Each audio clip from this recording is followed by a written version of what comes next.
también es un sustantivo. Queda demostrado una vez más que el sustantivo también funciona como núcleo de la aposición. Vamos con el siguiente caso. Núcleo del circunstancial. ¿Qué es el circunstancial? El circunstancial es un complemento del predicado que nos va a indicar en qué condiciones se está realizando el verbo. Por ejemplo, yo puedo decir estoy corriendo, pero quiero agregarle más información. De repente, de modo, ¿cómo estoy corriendo? Y puedo decir yo estoy corriendo muy rápido. Le agregué información, estoy agregando en qué circunstancias estoy corriendo, en qué circunstancias se da el verbo. Por ejemplo, yo no quiero agregarle información de modo, yo quiero agregarle información de tiempo. Entonces podré decir yo estoy corriendo muy tarde. Claro, y así sucesivamente. O también puedo agregar información del lugar, de la circunstancia del lugar. Entonces puedo decir estoy corriendo en el parque.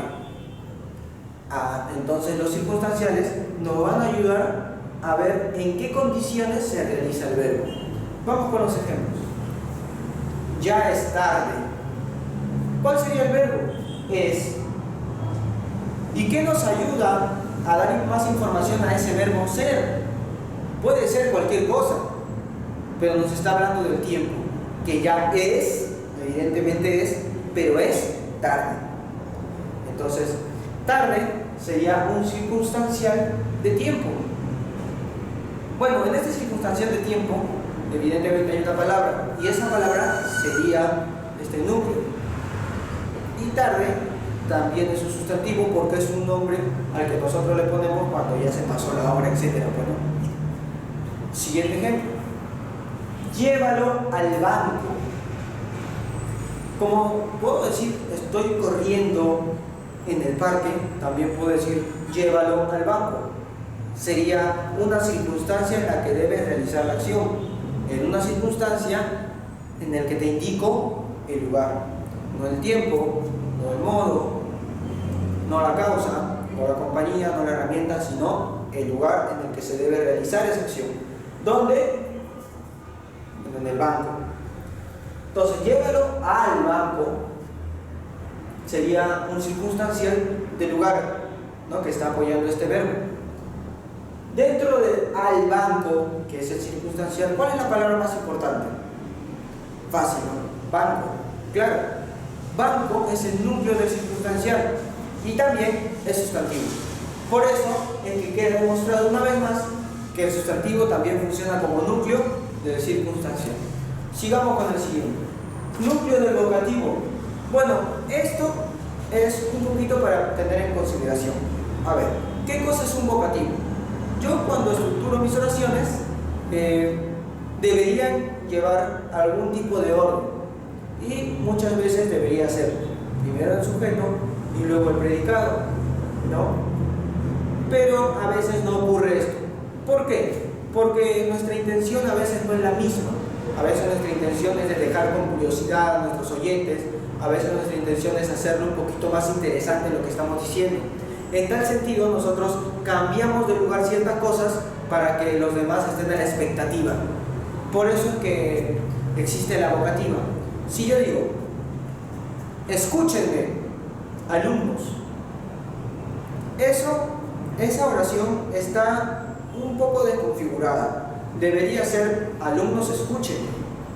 Pero yo lo cambio de orden para que primero se oiga, ¿no?, primero se entienda la palabra escúchenme, que es mi orden.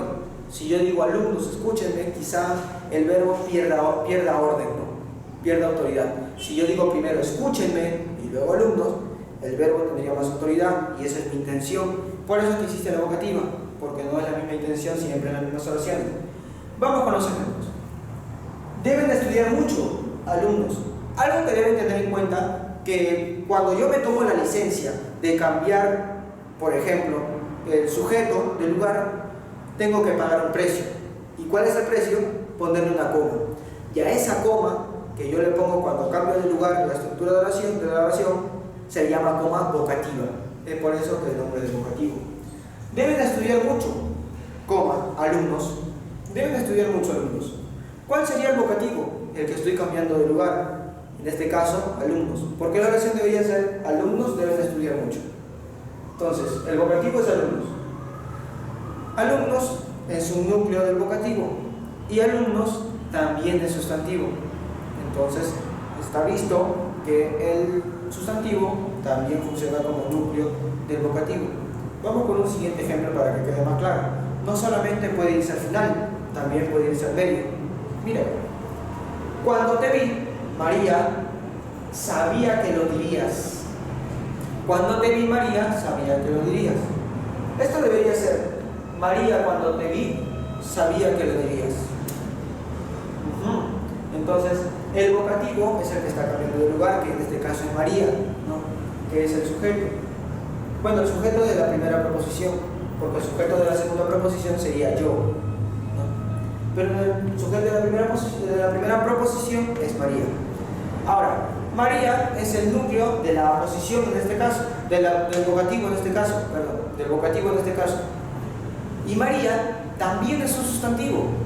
Entonces, queda demostrado que el sustantivo también ejerce una función de núcleo del vocativo. Muy bien, pasemos con el último, y aquí sí tienen que prestar mucha atención, porque este caso es un poquito dificultoso para aquellos que no tienen mucha experiencia en esto.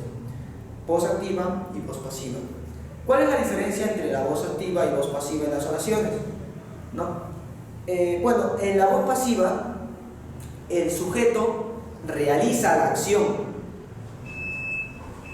Ya. Y en la voz pasiva, la acción es realizada al sujeto, al revés. ¿Cómo es eso?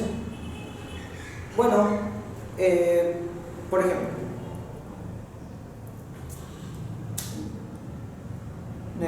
el profesor me enseña mucho.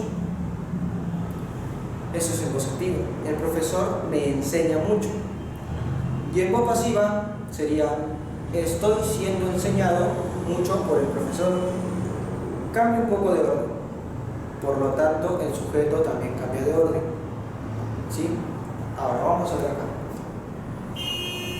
Ahora, el sujeto en voz pasiva ya no es sujeto en voz activa. El sujeto en voz activa ya no es sujeto en voz pasiva. Ahora ya no se va a llamar sujeto, ¿sí? Ahora va a tener otro nombre. Vamos a verlo acá. Mira acá.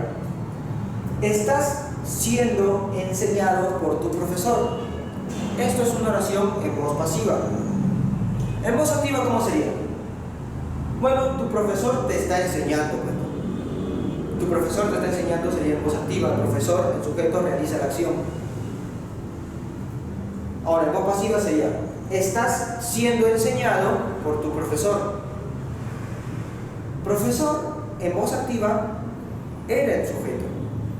Y ahora dejó de ser sujeto y tiene otro nombre. Se llama agente. Sí. En voz activa, este sintagma tiene por nombre sujeto. Una vez que se cambia a voz pasiva, tiene por nombre agente. Entonces, el sustantivo también puede ser el núcleo del agente. ¿Por qué? Porque en voz pasiva fue el núcleo del sujeto, en voz activa fue el núcleo del sujeto, y en voz pasiva también sería el núcleo, pero en este caso del agente. Por ejemplo, estás siendo enseñado por tu profesor. Por tu profesor sería el agente. La palabra más importante sería profesor. Y profesor, siendo el núcleo del agente, es un sustantivo. Vamos con el siguiente ejemplo. El bistec fue comido por el comensal. La oración en voz activa sería: el comensal come el bistec, ¿no? El comensal, o comió, mejor dicho, el comensal comió el bistec, ¿no? Porque es pasado, es pretérito. El comensal comió el bistec. Pero en voz activa, ¿no? Sería: el bistec fue comido por el comensal. Se cambian los roles, ¿no? Ya está. Y también para ello debe cambiarse el rol. Entonces, ¿ves que el comensal era el sujeto en la voz activa? El comensal comió el bistec. El comensal es el sujeto. En este caso se ha cambiado y el comensal pasa a ser agente. Dentro del comensal, ¿cuál es la palabra más importante? Comensal. Muy bien. Y comensal, siendo el núcleo de la gente, también es un sustantivo. Queda demostrado que el sustantivo también cumple la función de ser núcleo de la gente. Muy bien, muchachos, eso ha sido todo con referencia al sustantivo y sus clasificaciones. Bueno, para agregar algo, debo decirles que el sustantivo solamente sufre dos accidentes gramaticales, que son el del género y el del número, ¿sí? No busquen otros porque solamente sufren estos accidentes los sustantivos. Muy bien. Y también se pueden reemplazar en algún momento por un pronombre. Bueno, con estas características y estas clasificaciones los dejo.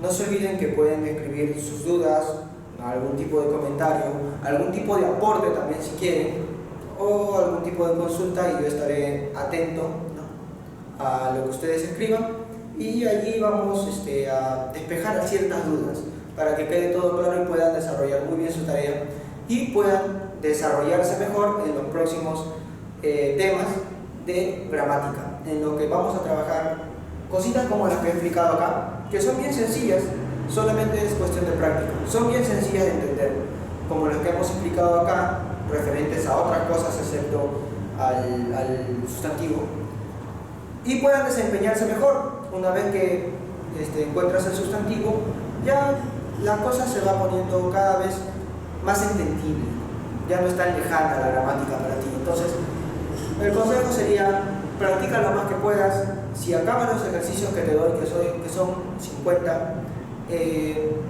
y te va muy bien, vamos, practica más, ¿sí?